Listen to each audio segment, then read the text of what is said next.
I knew from the moment Margaret Peterson became the HOA president that she was going to be a nightmare.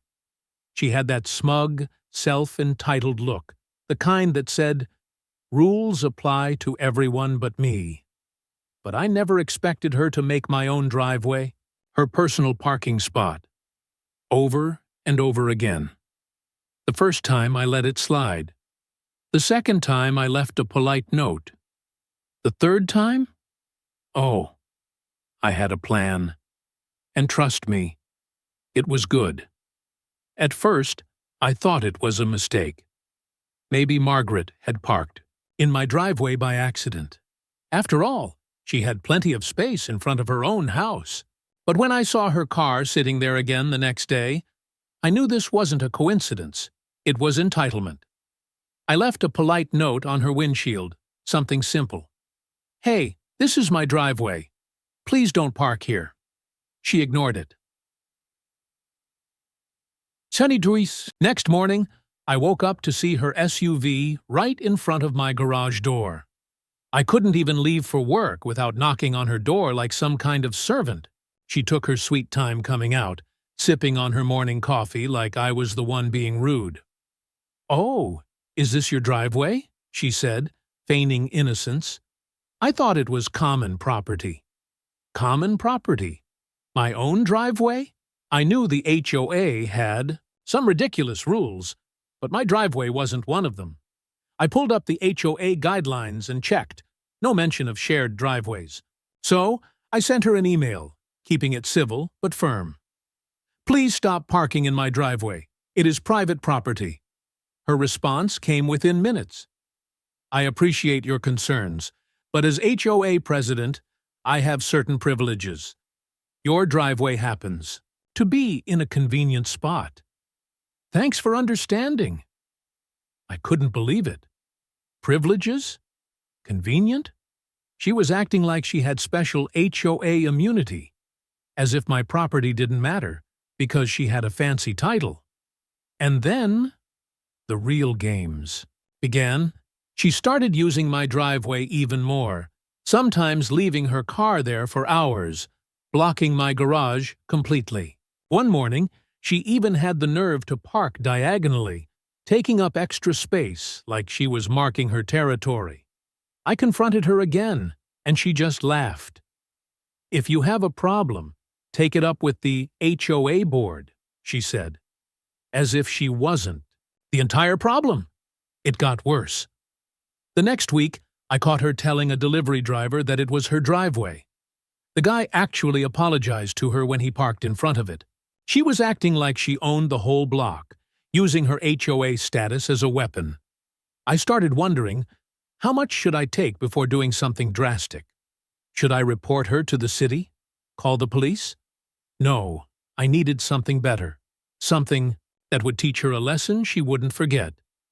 Then it hit me. If she was going to act like my driveway was hers, I was going to treat her like any other trespasser. And in my city, blocking someone's driveway without permission? That's an automatic tow. I smiled to myself as I looked up the nearest towing company. This was about to get interesting. I don't know why I hadn't thought of it sooner. Margaret had been treating my driveway like her personal parking lot for weeks, completely ignoring my warnings. But now, I had the perfect solution. I called. The towing company gave them my address and explained the situation. The dispatcher didn't even hesitate. "Blocking a private driveway? Yeah, we'll send a truck right over." I stepped outside and watched as the tow truck arrived. The driver took one look at Margaret's oversized SUV and nodded. "She's not supposed to be here?" he asked. "Nope," I said, grinning. "And she knows it." The sound of chains tightening around her car was so satisfying. Within minutes, her precious vehicle was being hauled away, disappearing down the street before she even knew what happened. Then came the fun part. Exactly 20 minutes later, I heard the angry, stomping footsteps of Margaret. She was furious. "Where's my car?" she shrieked, looking around like it had been magically teleported. I stepped onto my porch casually sipping my coffee. Oh, you mean the one that was illegally parked in my driveway? Yeah, it got towed. Her face turned red. You towed my car? She practically screamed. You can't do that. I'm the HOA president. I shrugged. HOA president or not, you don't own my property. She stomped off, phone in hand, probably calling the tow company to try and demand her car back. I figured that was the end of it. But no, Margaret wasn't done yet. The next morning, I woke up to something even worse. Her SUV was back. She had paid to get it out of the impound lot and immediately parked it right back in my driveway. But this time, she left a note on my door. Nice try. Do this again, and I'll fine you for HOA violations. I stared at the note, completely stunned. Was she serious? She had actually doubled down. She wasn't backing off. She was escalating. That was when I knew she wasn't just annoying. She was dangerous. She really thought she was untouchable. Like her HOA power gave her some kind of legal immunity. Oh, Margaret, you just made a huge mistake. I pulled out my phone and called the tow company again. Hey, remember me? Same address, same car, same problem. The guy on the other end chuckled. Again? She didn't learn the first time? Apparently not. 15 minutes later, the truck was back, and once again, her SUV was gone. This time, I sat on my porch and waited. Margaret came out exactly an hour later, and when she saw the empty driveway, she lost it. She spun toward me, absolutely seething. You're going to regret this, she spat. I just smiled. No, Margaret, you are. Margaret had finally snapped. I could see it in her eyes. The HOA president, who thought she was untouchable, had just realized she wasn't. But instead of backing down like a normal person, she was plotting something. I could feel it, and I was right. The next day, I received a formal violation notice from the HOA. When I saw the envelope in my mailbox, I almost laughed. Margaret was actually trying to fine me. The letter claimed that I had violated multiple HOA regulations, including unauthorized use of a towing service, failure to comply with parking guidelines, and my personal favorite, creating a hostile neighborhood environment. I couldn't make this up if I tried. She wasn't just mad that I had her car towed twice. She was abusing her power to try and punish me for standing up to her. And the fine? $500. Oh, she had officially lost her mind. I knew right then that I had to dig deeper. If Margaret was willing to pull something like this just to park in my driveway, what else had she been doing? I started asking around the neighborhood, and what I discovered was way worse than I expected. Margaret had been scamming the entire HOA. She had been quietly raising HOA fees over the past year, claiming the money was being used for community improvements. But no one had actually seen any improvements. No new landscaping, no new security, cameras, not even a fresh coat of paint on the neighborhood signs. Where was all the money going? I checked the HOA financial reports, something most homeowners never bothered to do, and that's when I saw it. Margaret had been using HOA funds for personal expenses.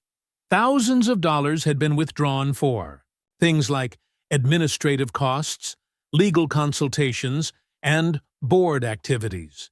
But the kicker. Those charges were all made at luxury spas, high-end restaurants, and even a 5-star resort. She had been using our money to fund her lavish lifestyle.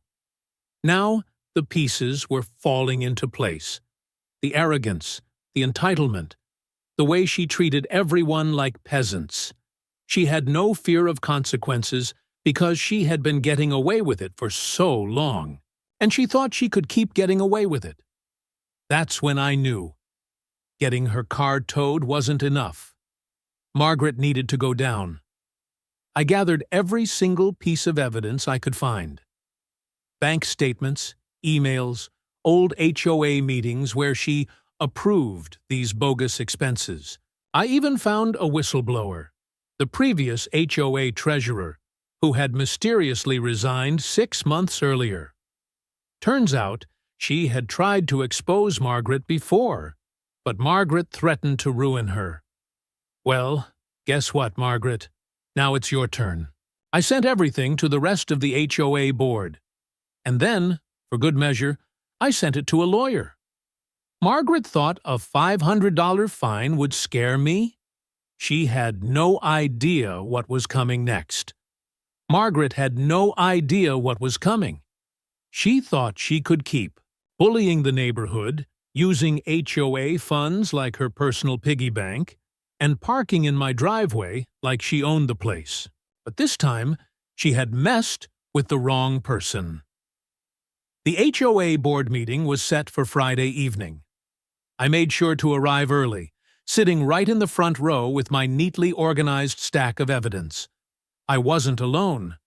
Word had spread fast, and the room was packed with homeowners who had their own grievances against Margaret. When she walked in, she still had that smug look on her face. She saw me and smirked, probably thinking I was there to beg my way out of that ridiculous $500 fine. Oh, Margaret, you're in for a shock.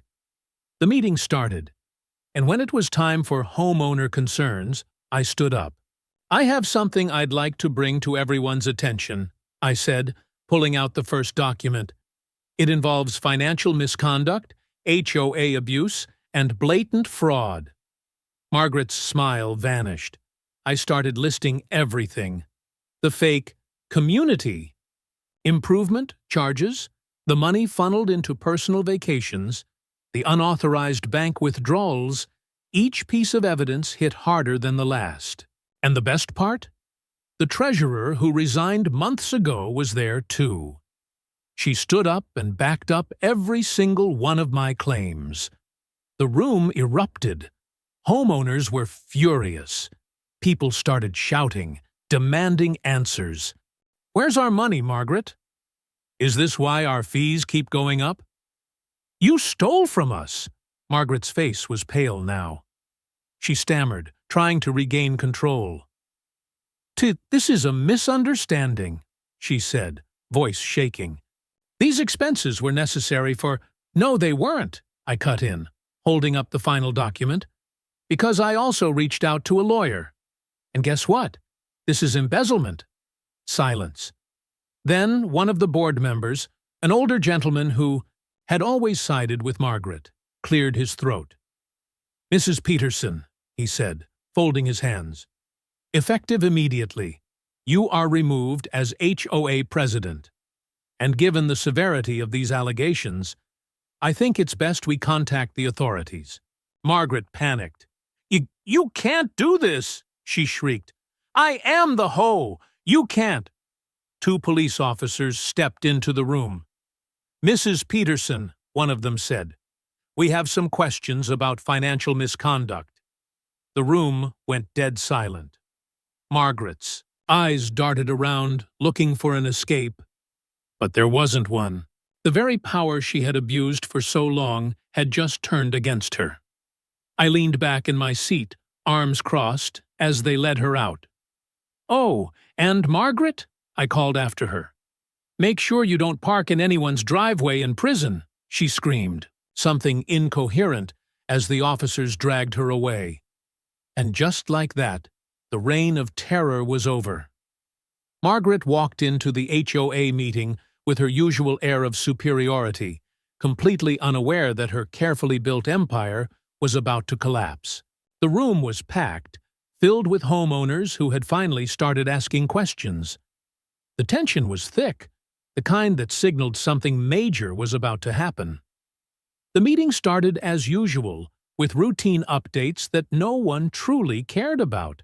But then, the time came for homeowner concerns, and that was when everything shifted. Stepping forward, evidence in hand, the truth finally came to light. Every financial document, every fraudulent expense, and every misused HOA fee were laid out for everyone to see. The missing money, the unexplained withdrawals, and the excessive personal spending disguised as neighborhood improvements left the room in stunned silence. Margaret's confident expression faltered as page after page of proof stacked against her. The once unquestioned authority she wielded over the HOA was slipping away faster than she could grasp it. For the first time, she had no immediate way to manipulate, no threats to silence those speaking out. Whispers spread through the room, turning into angry murmurs. Homeowners began connecting the dots, realizing they had been paying into a system that only benefited one person. The rising HOA fees, the unnecessary fines, the supposed maintenance projects that never materialized, all of it pointed to one undeniable conclusion. Margaret had been exploiting the community for her own personal gain. An official decision was made right then and there. The HOA board, now fully aware of what had been happening, acted swiftly. Margaret's position as president was stripped away immediately, leaving her powerless in the very organization she had once controlled so effortlessly. The same group she had ruled over with intimidation now looked at her with nothing but contempt. As AITA went, the weight of the situation sank in. Movement at the back of the room drew attention. Authorities arrived, notified of the financial misconduct through the overwhelming evidence presented. The reality of the consequences became undeniable. With no way out, Margaret found herself facing the very justice she had spent years avoiding. She was led out of the meeting under the watchful eyes of the entire neighborhood. No sympathy remained for her, no allies left to defend her. The reign of fear and manipulation she had maintained for so long had crumbled, leaving nothing but the stark truth of her actions. With Margaret gone, the atmosphere in the room shifted. Homeowners who had once felt powerless finally had their voices back. The damage she had caused would take time to repair, but for the first time in years, there was hope. The HOA could finally be what it was meant to be, a community working together, rather than an individual ruling over others. Outside, the night air carried a sense of long-awaited justice. Margaret had believed she was untouchable, but in the end, she had only set herself up for her own downfall. The same driveway she had so arrogantly claimed as her own now sat empty. A perfect reminder that no one, no matter how powerful they think they are, is above consequences. With Margaret removed from the HOA and facing legal consequences, the neighborhood finally felt a shift. The grip of control she had once held over everyone was gone, replaced by a newfound sense of relief. The fear of unjust fines, ridiculous rules, and sudden policy changes had disappeared overnight. For the first time in years, homeowners could actually enjoy their own properties without the constant weight of her interference.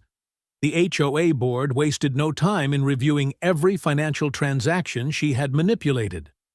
With a full audit underway, the true extent of the damage became clear. Thousands of dollars had been siphoned away into her personal expenses, disguised as community improvements that never happened. Luxury vacations, spa treatments, fine dining, none of it had benefited the neighborhood. Every cent had been for her own indulgence. A formal lawsuit followed.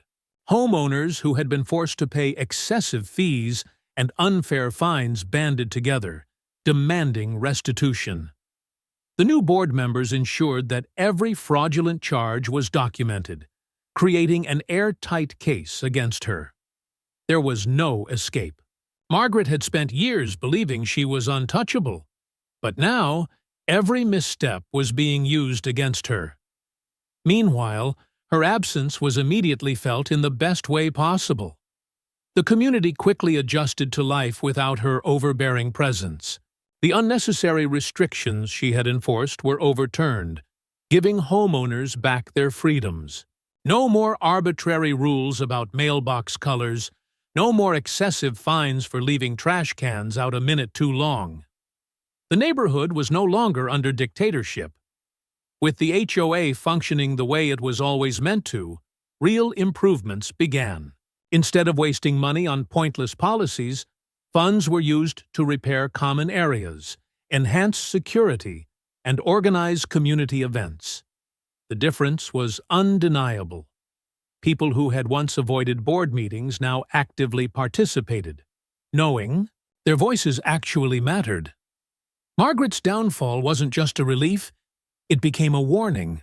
No one who stepped into her position would ever wield unchecked power again. Transparency became the foundation of the HOA, ensuring that history would never repeat itself. The days of corruption, intimidation, and personal greed were over. As for Margaret, the consequences extended far beyond losing her title. The lawsuit drained her financially, forcing her to sell her house and leave the neighborhood she once controlled. With her reputation shattered and legal troubles piling up, she no longer had the influence she once flaunted. The same people she had looked down on for years now watched as she faced the reality of her actions. The irony wasn't lost on anyone. The woman who had treated the entire neighborhood as her personal kingdom had ended up with nothing. The power she had abused had turned against her, leaving her isolated and powerless. The ultimate poetic justice had been served, not through revenge, but through accountability. With Margaret gone, peace settled over the community. The driveway that had once been a battleground now remained empty, a simple but powerful reminder. No one, no matter how entitled they believe themselves to be, can escape the consequences of their actions forever.